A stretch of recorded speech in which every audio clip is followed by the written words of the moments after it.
Hello everyone, this is Dipang Ahari, Assistant Professor of English Literature. Today I am going to teach you, explain you second act, third scene of Macbeth. Last video में मैंने आपको second act scene second को detail में explain किया था।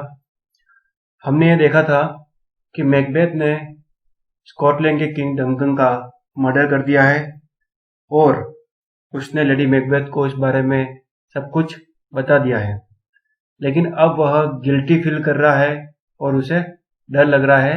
लेकिन lady Macbeth इन सबको importance न देते हुए मैकबेथ को समझाती है।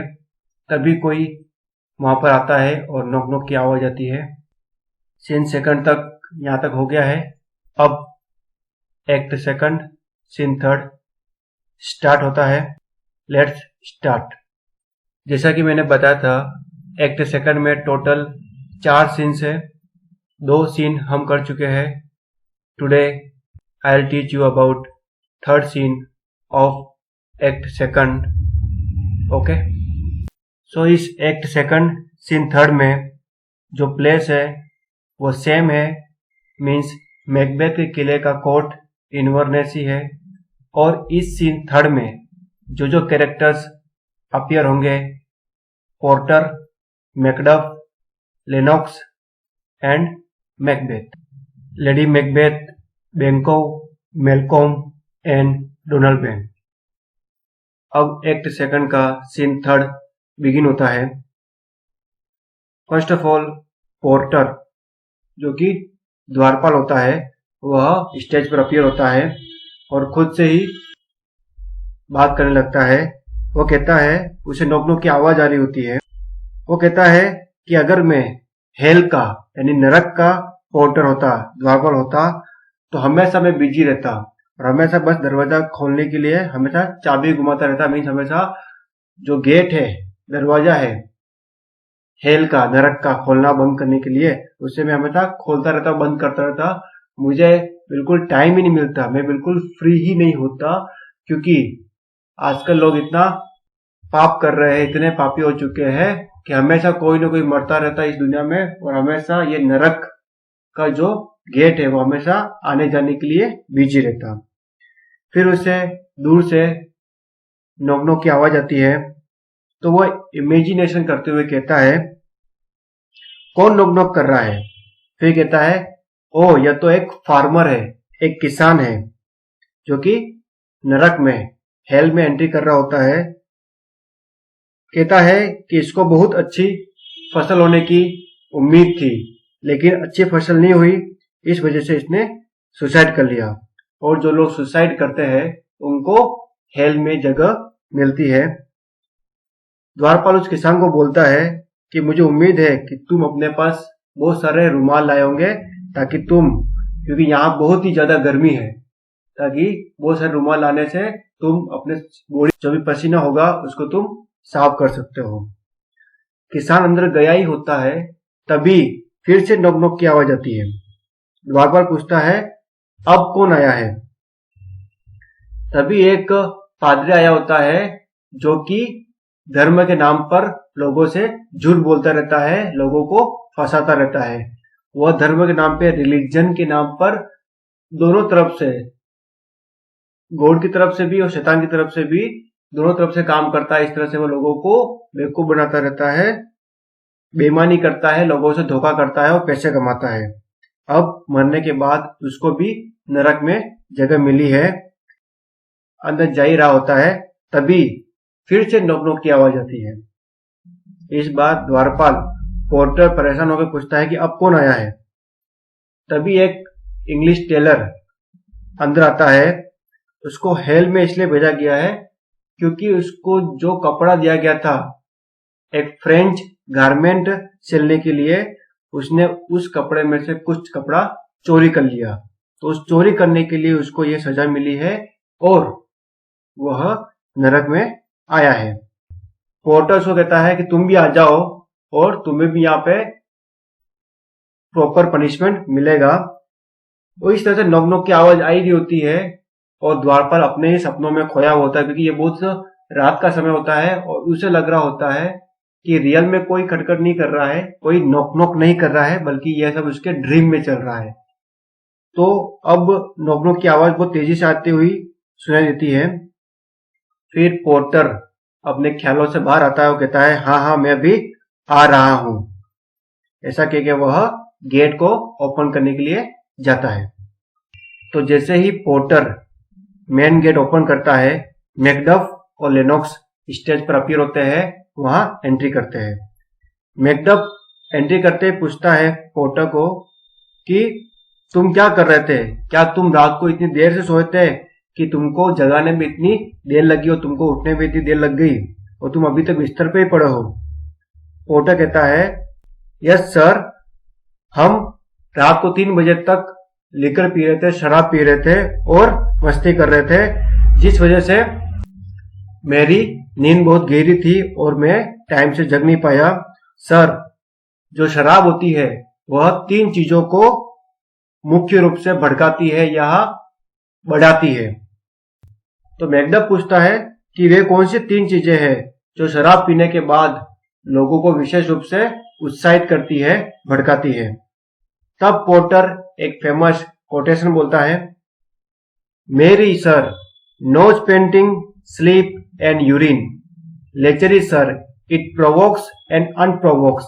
It provokes the desire but it takes away the performance.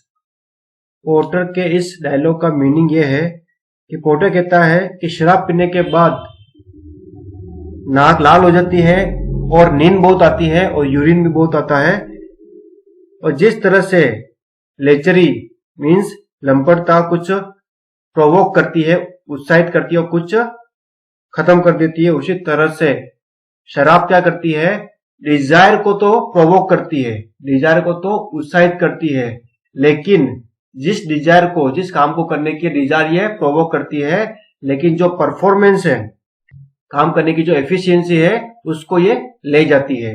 Means हम जब शराब पीते हैं तो यह हमें डिजायर को तो प्रोवोक करती है, लेकिन जो परफॉर्मेंस है उसको गिरा देती है और हम अच्छी तरह से परफॉर्म नहीं कर पाते हैं।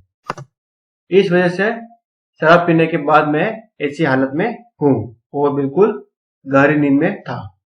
इस तरह से शराब जो है आदमी को वीक बना देती है, कमजोर बना देती है और वह कोई भी काम प्रॉपर तरीके से करने में अनेबल हो जाता है। तो मैकडफ उससे पूछता है, तो मेरे ख्याल से शराब ने ही तुम्हें पिछली रात को इतनी गहरी नींद में सुला दिया था। पोर्टर कहता है कि हाँ सर, ऐसा ही हुआ है, लेकिन मैं फिर भी बहुत स्ट्रांग हूं और मैं शराब के चंगुल से छूटने में सफल हो गया।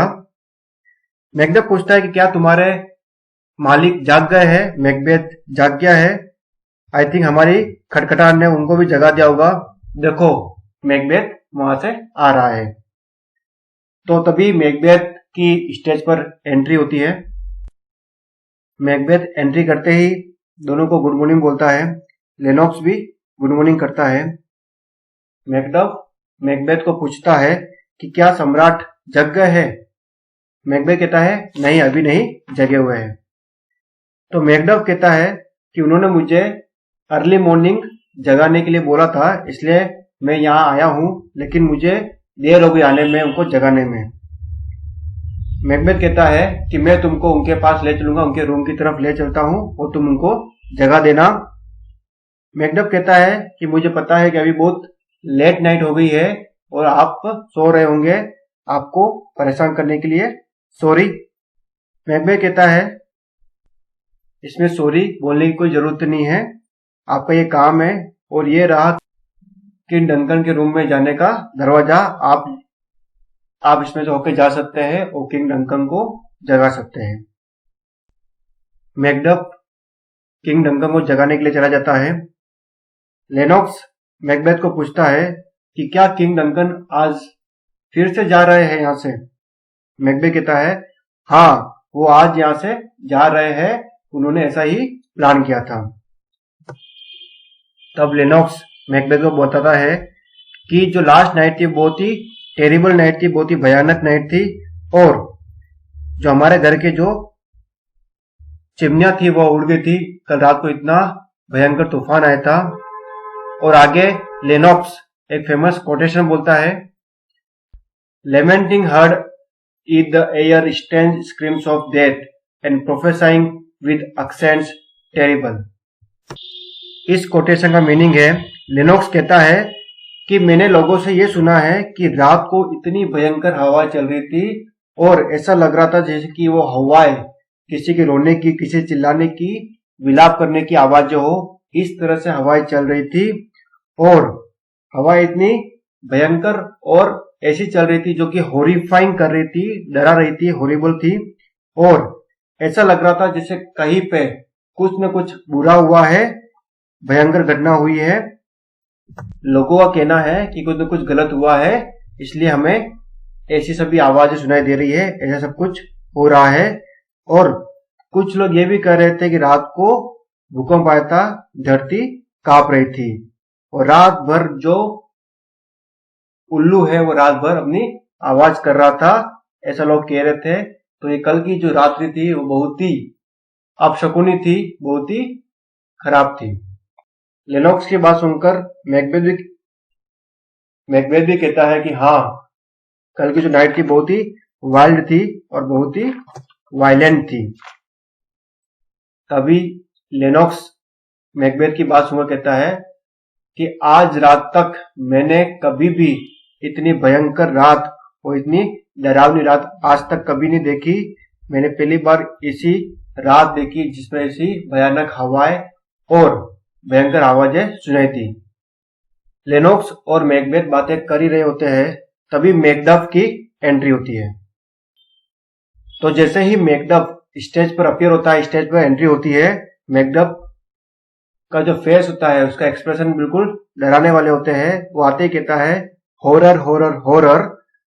मैंने ऐसा कुछ देख लिया है जो न तो मेरी जबान कह सकती है और न ही मेरा हार्ट यह कल्पना भी कर सकता है कि यह मैंने जो देखा है वह सच है या झूठ है। मैकबेथ लेनॉक्स को पूछता है, क्या मैटर है, क्या हुआ, तुम इतने डरे हुए क्यों लग रहे हो?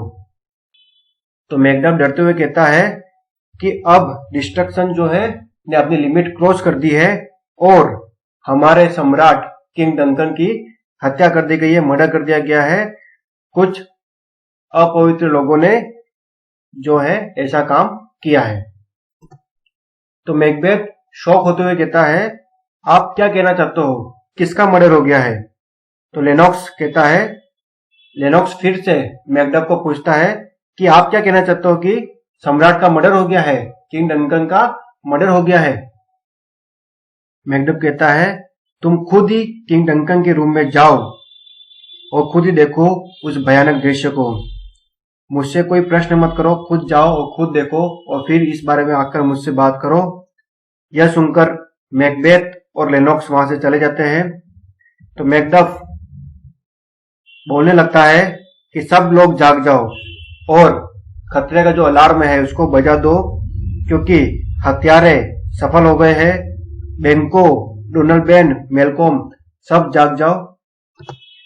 इस आनंद में नींद को त्याग दो और स्वयं जो रियल डेथ है उसको देखो।